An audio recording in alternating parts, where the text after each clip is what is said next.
They got it. They finally said once they were moving. They got it. So last one is second. Yeah. So actual arrival alterations 2 minutes ago. Are they right? Yeah. 12:44. And that one is 12:44. My last email's at 12:44. Oh, I got the VIP membership. So That's a premium stuff. You found out in the, what is the name of the market?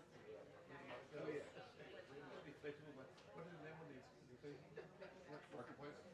Marketplace. You got that Starlink. That's what you got. I got Starlink.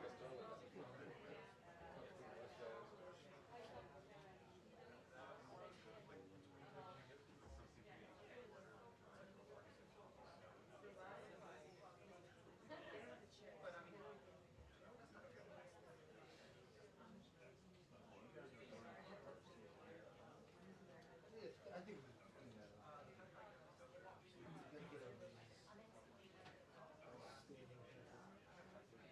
maybe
listen to that.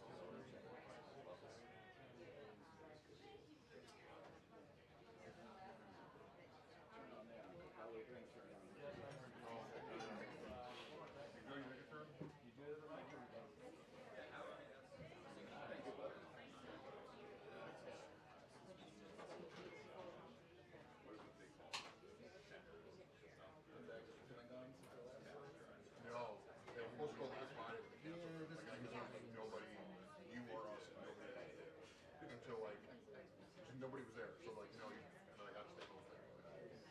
Well, I was originally just letting you know. I did 2 years.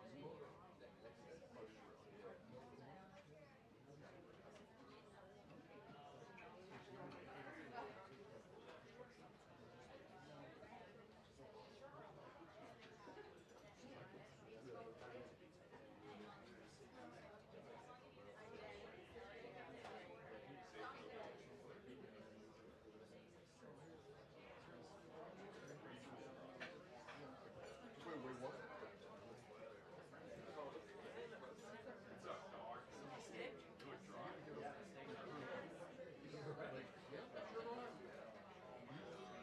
Your cruise, like you can go ahead, someone.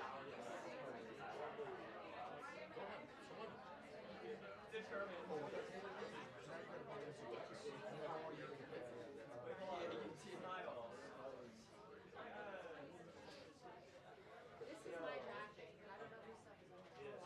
More than welcome to come out.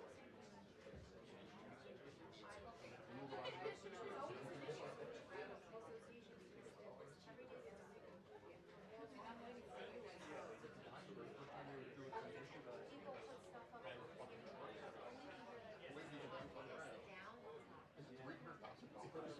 And you guys should bring that up to my county. Because the truck has to go to the forest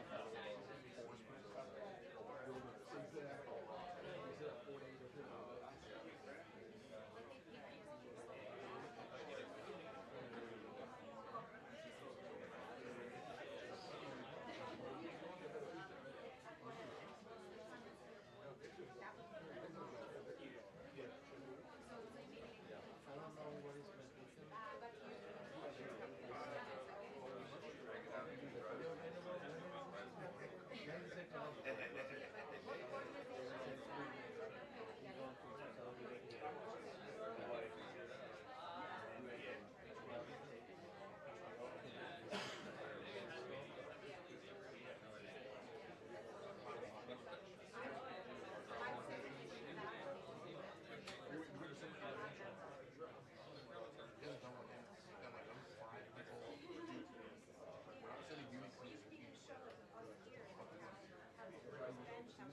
Yeah, we're gonna use all our money for our Abu Dhabi cruise.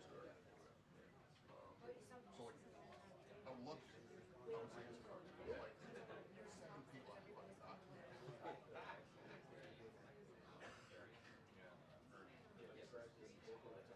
Really?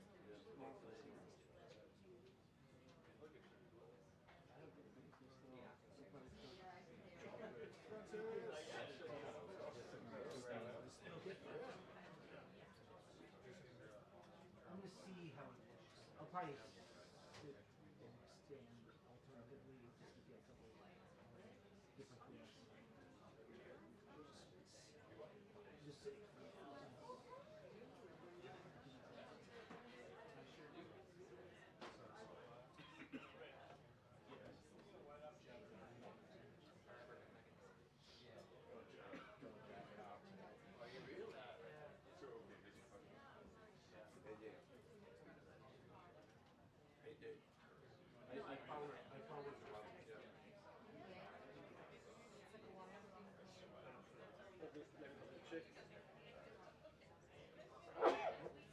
Do me a favor, call my wife.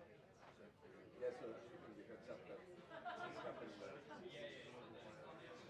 Intake. Let's call my wife and make it official. Okay.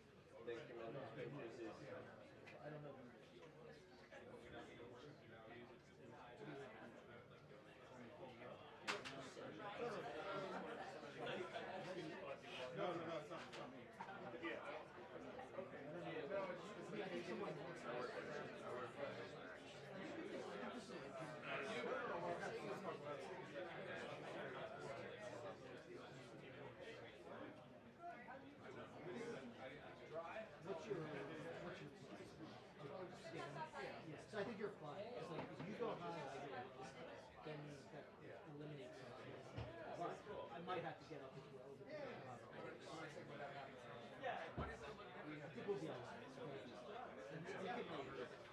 floor so we can just make sure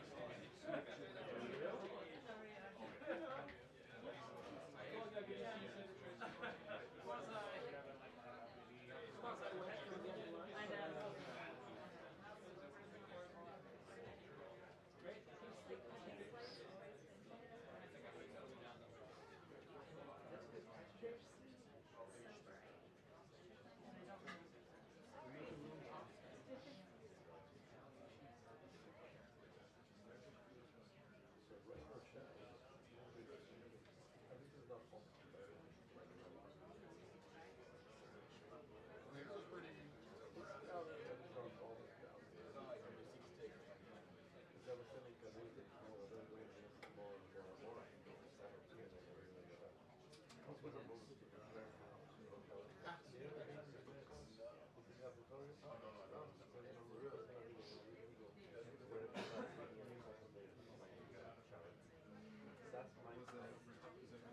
well, they said in the things over there, like an hour goes by.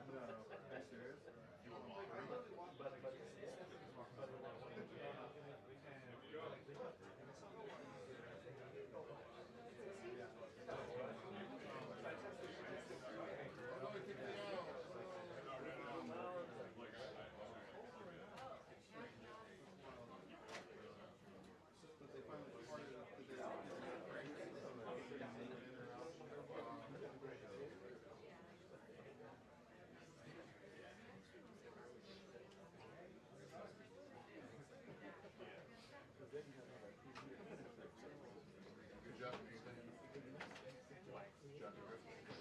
Good. Good.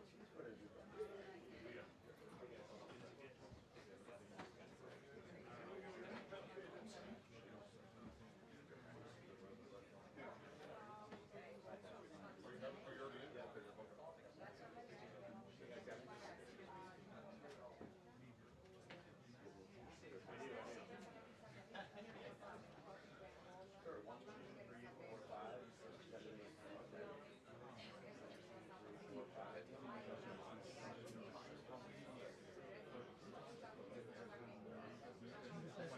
She said it's so crowded. It's just too crowded. It's not really pink. It's just really empty. So I have not tried it yet. Okay. I just take a general, like this spot. Here I can just sit. Yeah. Okay. I mean, you can try this. Yeah, I know. I just wanted to know kind of what the protocol was now. It's just too, you can do it. It's just that like, it's not just So challenging. you look at this one. Yeah. This Yeah. isn't even the first I've seen it. I think it's everything other than it's definitely been used such as there's actually what's that? Yeah, like, there's been other things with it. There's actually some but there were other times that I got really people are really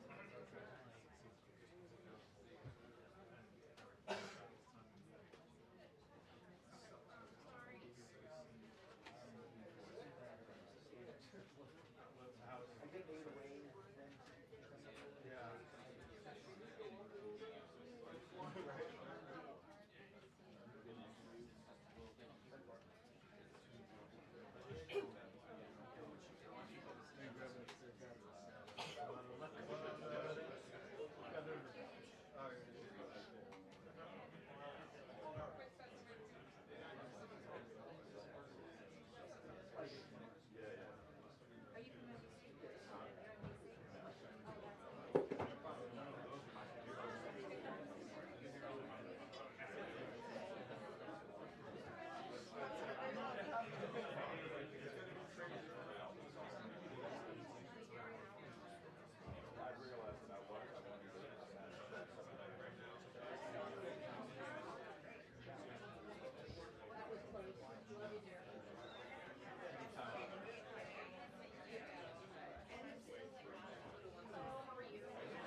question is, which country is going to blink first in this ongoing trade war between the United States and China? U.S. officials were urging China to have back-channel conversations with the President Xi Jinping and President Donald Trump as well, and to not retaliate. That, of course, did not happen. The 125% tariff added just this morning ends a volatile mood of uncertainty, no question about it, but that consumer sentiment number is one that the White House certainly has its eye on. That's a metric of how people are feeling, how people are sort of viewing the prices of everyday goods. So going into what is going to be an extended 3-month period of dealing with other countries to really lift the pause on the sweeping tariff plan. The question is, what happens with China? That is hanging over all of this. But the White House certainly is answering those questions as well. The President is heading to Walter Reed, who just arrived there a short time ago for his first physical, since being in office the second time. So those are among some of the topics here as we discuss later on.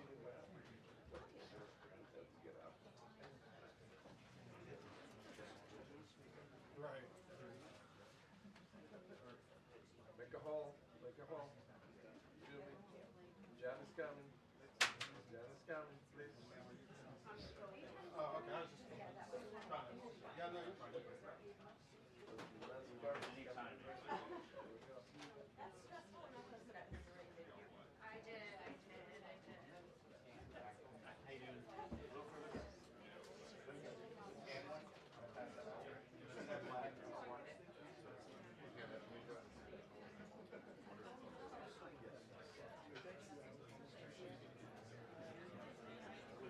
Sure.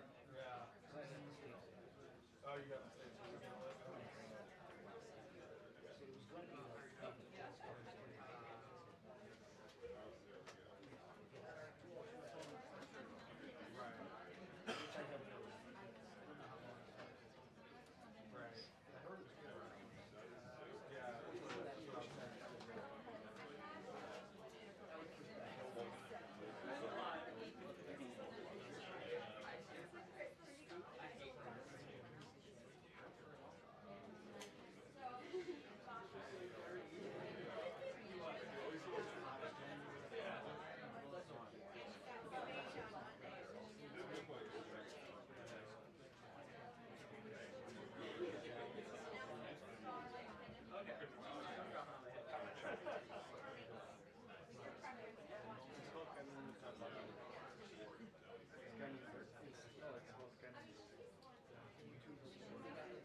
they were looking for Ramirez, no Rodriguez.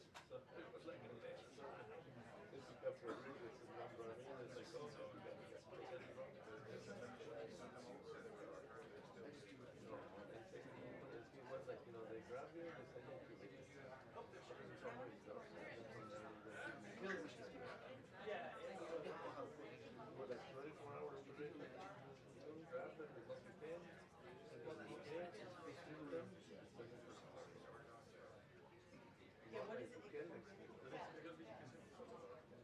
अच्छा कब रात को भेजूं चलेगा मेरे पास देखना पड़ेगा मेरे को कितना है हाँ मिल गई ना चलो ठीक है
afternoon, everybody. Happy Friday.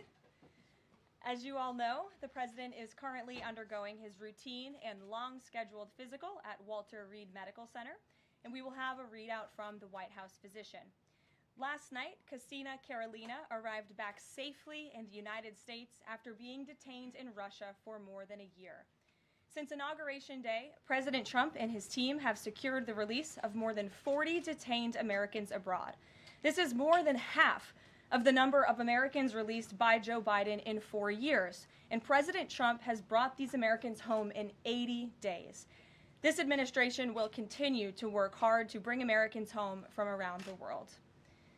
As I've said before, and I will say it again today, everybody in this room has access to the most transparent and accessible president in American history. The cabinet meeting yesterday was further proof. President Trump asked each secretary to provide an update to all of you in the media on the critical work they are doing at their respective agencies to deliver on his agenda. And according to new reporting from the Washington Times, who I believe is in this room today, President Trump answered nearly 100 questions from the press, all of you, during his first 3 open press cabinet meetings this year. That's nearly 20 times the number answered by Joe Biden in cabinet meetings during his entire 4 years in office. In more excellent economic news that was released yesterday, the Consumer Price Index report showed inflation fell to 2.4% in March, smashing expectations for the second straight month in a row. This marked the first drop in consumer prices dating all the way back to the COVID pandemic. Prescription drug prices saw the largest monthly decline on record. Prices for airfare, used vehicles, and car insurance all decreased as well. And energy prices fell 2.4% in March, driven by plummeting gas prices around the country. Also yesterday, House Republicans answered President Trump's call to move forward the budget resolution and officially set the stage for the passage of one big, beautiful bill. The American economy will boom after this bill is passed and the rest of the president's pro-growth agenda goes into effect. The largest tax cuts and deregulation in history, coupled with our energy industry unleashed and renegotiated trade agreements that put America first, are the ultimate formula to usher in the golden age of America. On that note, more than 75 countries have now reached out to the Trump administration, eager to address the trade issues that have exploited America and hurt our workers in the process. The phones have been ringing off the hook to make deals, and these countries wisely heeded President Trump's warning not to retaliate, and as a result, they were rewarded with a 90-day pause and substantially lower reciprocal tariff rates during this period so potential solutions can be achieved. Past presidents just willingly accepted the failed status quo on trade that ripped off our workers and our companies. But that's not who this president is. He creates his own leverage and negotiates deals better than anyone else who has sat in the Oval Office before him. And that process is currently underway. On another matter, the deadline for registration under the Alien Registration Act is today. All foreign nationals present in the United States longer than 30 days must register with the federal government. Failure to comply with this is a crime, punishable by fines, imprisonment, or both. As President Trump and Secretary Noem have both said, if you register and you leave now, you choose to self-deport. You may have the opportunity to return later legally. But if not, you will be arrested, fined, deported, never to return to our country again. The Trump administration will continue to enforce our nation's immigration laws. We will not pick and choose which laws to enforce. We must know who is in our country for the safety and the security of our homeland and for all American citizens. I also have a note from the First Lady to share with you on this Friday. On Tuesday this week, First Lady Melania Trump celebrated the advancement of the Take It Down Act in the House Energy and Commerce Committee. The important legislation passed the committee with bipartisan support, and as you may remember, the President talked about this bill in his address to a joint session of Congress last month. The First Lady remains dedicated to her championing child well-being, ensuring that every young person can thrive, and, of course, championing her Be Best agenda. We urge Congress to swiftly pass this important legislation. Here in our new media seat today, we have Jordan Berman. Jordan is a social media content creator and influencer and a lawyer who grew up following breaking down the news from a neutral perspective. Jordan is the host of her own podcast called Unbiased Politics, where she dissects the top stories from the week from a legal perspective. Jordan focuses on bringing back real journalism from a nonpartisan perspective and has mastered explaining complex legal decisions to a mass audience in the short-form context.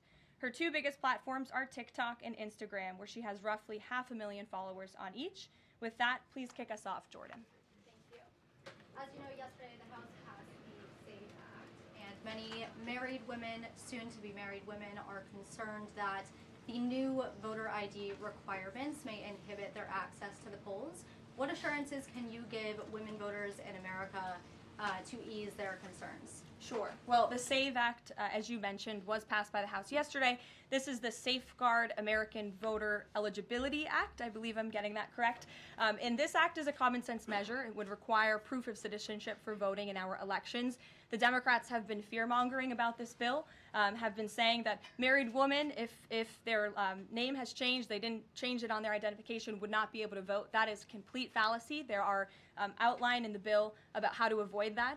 The president very much supports a common sense solution to ensuring that only citizens can engage in our elections. This is critical to improving the integrity of our elections and also the trust that American citizens need to have in our electoral process. So the president supports this bill, and that is a myth that has been proven wrong by the text of this bill, and I believe some of the co-sponsors of the bill have been very vocal in addressing that, and certainly I myself, as a married woman, would not stand before this podium if the president did not support such a common sense measure. Thank you. For my next question, I actually want to give a voice to the American people. I sourced a question from one of my listeners. Her name is Bryn. She is from Oregon. And she asked, what, if any, plans do you have, the administration, for the money that will be generated by tariffs imposed on foreign goods? How will the administration facilitate the development of American industries when many critical components, labor, parts, etc., are much cheaper and more feasible from foreign entities? It's a great question from your listener, and I want to thank her for submitting it to you to ask. That's the part of the new media seat is so that everyday Americans across the country have a voice in this room. So thank you again for being here. Thanks for the question. The president's point about his trade and tariff agenda is to bolster our manufacturing industries here in our country, to bring down the cost of living here in our country, and to ensure that we are maintaining critical supply chains here in America. We cannot be dependent on countries like China if we want this country to be strong and wealthy. So the president wants to restore wealth to America by shoring up these jobs here at home, which will result in good paying jobs and higher wages for the American public.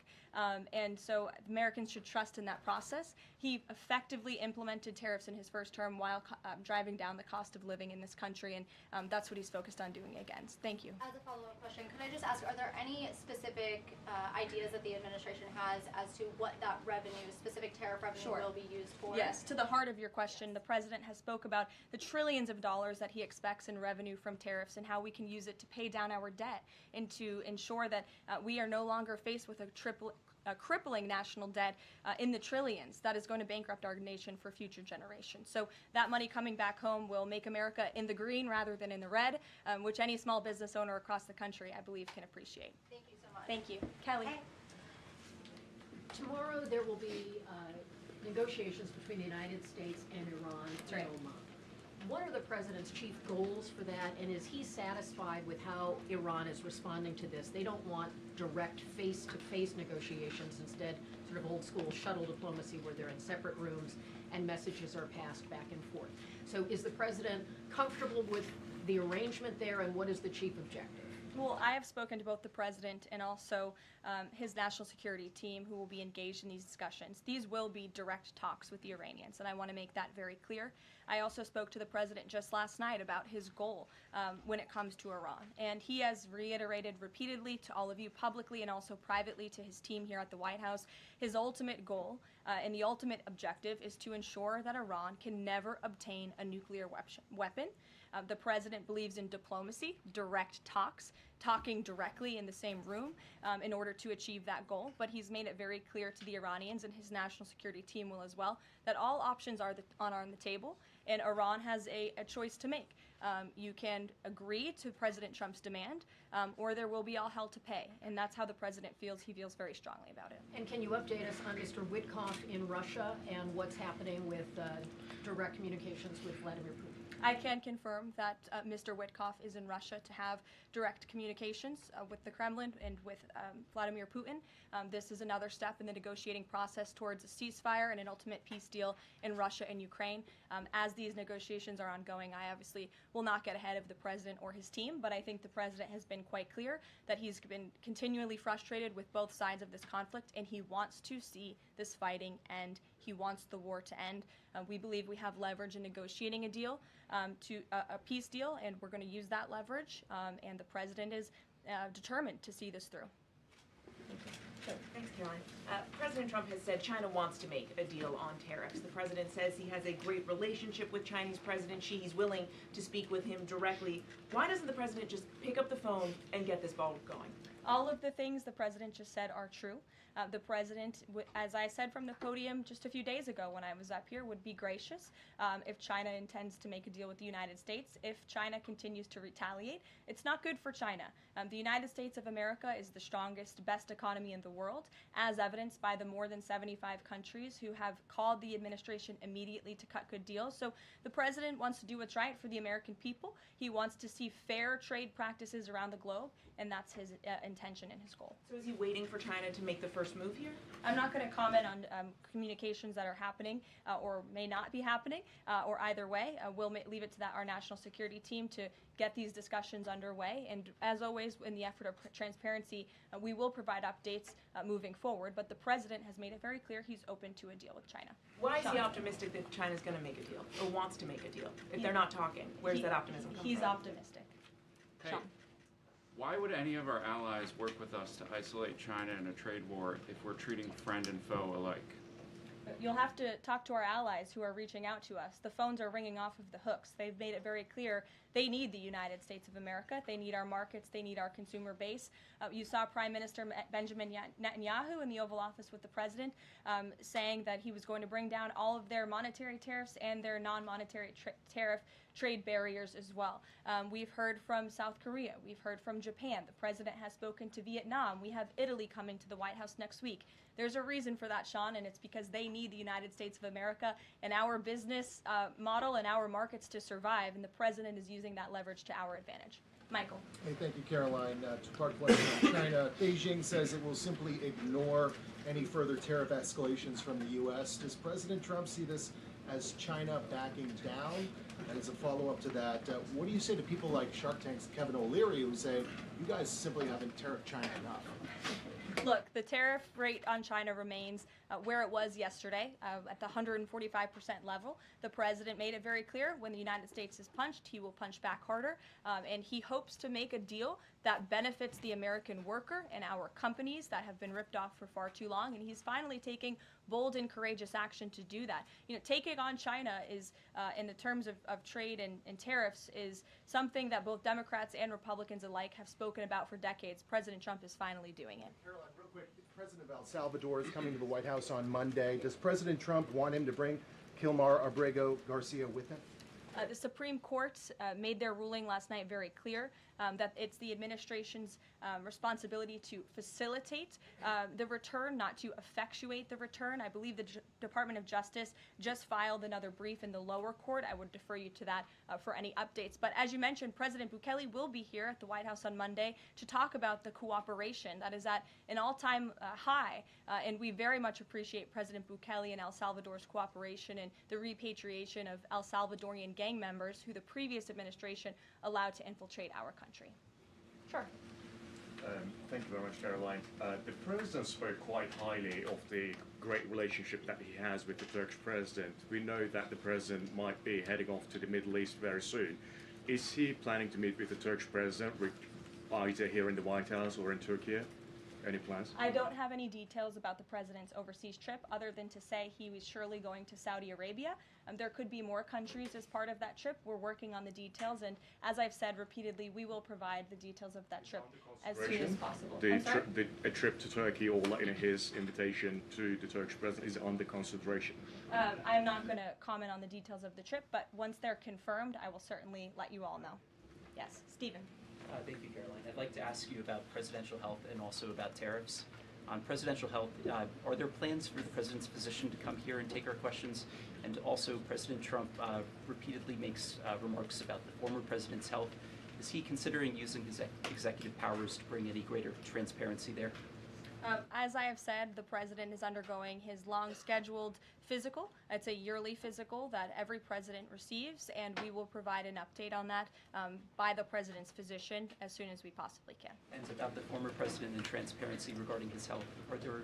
Well, I can tell you there was certainly a lack of transparency from the former president, from the entire former administration, and frankly, a lot of people in this room when it came to the health and the competence of the former president of the United States, Joe Biden. There was one of the greatest cover-ups and frankly political scandals this nation has ever seen. It's been unraveled in some recent books that are being written by journalists who engaged in that cover-up and scandal, which is quite ironic. But this president is clearly committed to transparency. You in this room see him and hear from him on a daily basis. You in this room know from covering him, it's hard to keep up with him. He is a machine working around the clock every single day. And the physician, after today's physical, will provide an update on the report in the effort of transparency. If I could ask about tariffs, there have been big swings this week in the Treasury bond yields. There's a theory that it might be because of China dumping these as leverage, driving up costs for U.S. loans like mortgages. Does the White House have evidence that this is in fact a result of Chinese dumping, and if so, is there a message on that? Not to my knowledge, but I would check in with the Treasury Department on that. I can tell you I know our Secretary of Treasury, Scott Bessent, is keeping a very close eye on the bond market. He spoke about it at the White House this week, and I know he's keeping his eyes on it day to day. Ed. Thanks. Thank you, Karoline. So the administration, I have an administration source who's telling me that we're weeks away from the first deal with the country over tariffs. Where is the administration? How soon can we see that? And what country is that first one? I won't reveal or get ahead of our trade team as these negotiations are obviously ongoing, but I can tell you very good progress has been made. Jameson Greer was on television this morning and I spoke to him, and he confirmed that more than 15 offers are already on the table, which is remarkable in just a mere matter of days. And as I said earlier, we've heard from more than 75 countries around the world. This is a team effort. The president has a team of great, brilliant advisors who have been with him every step of the way, and all of them will be divvying up the workload. And I just want to give the president and his trade team credit for taking this on. This is a massive undertaking. There's no doubt about it. We take it very seriously. The president is determined to renegotiate global trade on behalf of American workers. And again, you've seen people on both sides of the aisles calling for this for years, but I think no other president lacked the courage or maybe the work ethic or the stamina to take on such a task. And I know there were some questions about the president's delayed departure earlier to Walter Reed. I'd like to address it was because he's working on this very issue, so he was running a bit behind this morning. On the 90-day pause, what would the president need to see in order to extend that 90-day pause for countries on tariffs? Well, I think the president addressed this yesterday when he said he's hoping that there will be good deals made before the 90 days is up, and we will cut those deals as soon as we possibly can, country by country, tailor-made deals for each and every country as they all propose unique challenges and unique assets to each country, advantages rather, and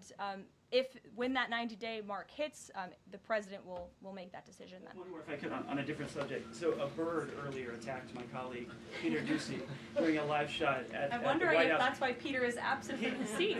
Is he doing okay? He's recovering. Has anyone checked on him? He's recovering. Is anyone looking into that incident? I could check in with GSA to see if anybody here is looking into it. I also understand there was a mouse in the briefing room earlier today, so I'm hoping somebody checked in on that, as I'm hoping it doesn't run up here and distract me. That would be a good way for all of you to distract me, actually, have a mouse come run up here. So I'll get an answer for you on that, out of respect for our good friend Peter. Jeff? Why is American consumer confidence so low? Look, I think there's a great optimism in this economy, great optimism for the American people, a lot of reason for people to feel optimistic. The president is, as I just said, trying to renegotiate the global trade agenda that has ripped off the American people for far too long. As he said, this is going to be a period of transition. He wants consumers to trust in him, and they should trust in him. Look at what he did in his first term. And I just want to reiterate all of the reasons to be confident since you asked, Jeff. For those watching at home, Yesterday, the CPI report, inflation declined massively. Consumer prices are dropping for the first time in years. Energy prices are down. In fact, oil prices are down 20% since this president took office. Wholesale prices fell again. There have been trillions of dollars in investments into this country. Every day, the president is signing executive orders to cut regulation, especially when it comes to Environmental Protection Agency, our energy industry. That's going to unleash the economic boom in this country that we saw in the president's first term. So trust in President Trump. He knows what he's doing. This is a proven economic formula. What is he asking of Americans at this time? He talked about transition costs, transition problems. Is he asking something specific for Americans to do? No, I think the president is asking for Americans trust in Trump, as I just said, trust in his economic agenda and formula. It's a proven formula that works. And by the way, clearly the American people do in fact trust him because they did just overwhelmingly elect him to this office. Jennifer. Is he going, I'm asking about the physical, is he undergoing any general anesthesia, and can you outline any of the other tests that he's doing today? He is not. He is undergoing quite a few tests, imaging. Again, it's a it's a yearly physical, so there's quite a lot that goes into it to make sure the president is accomplishing all of his goals, and we will provide a readout of that as soon as we can. And will you be committed to releasing all of the results, as many of the results as possible? Of course, yes. The president's physician will do that. I spoke with him this morning. Sure. Will you guys also consider releasing the president's fitness plan? He actually looks healthier than ever before. Healthier than he did 8 years ago, and I'm sure everybody in this room could agree. Is he working out with Bobby Kennedy? And is he eating less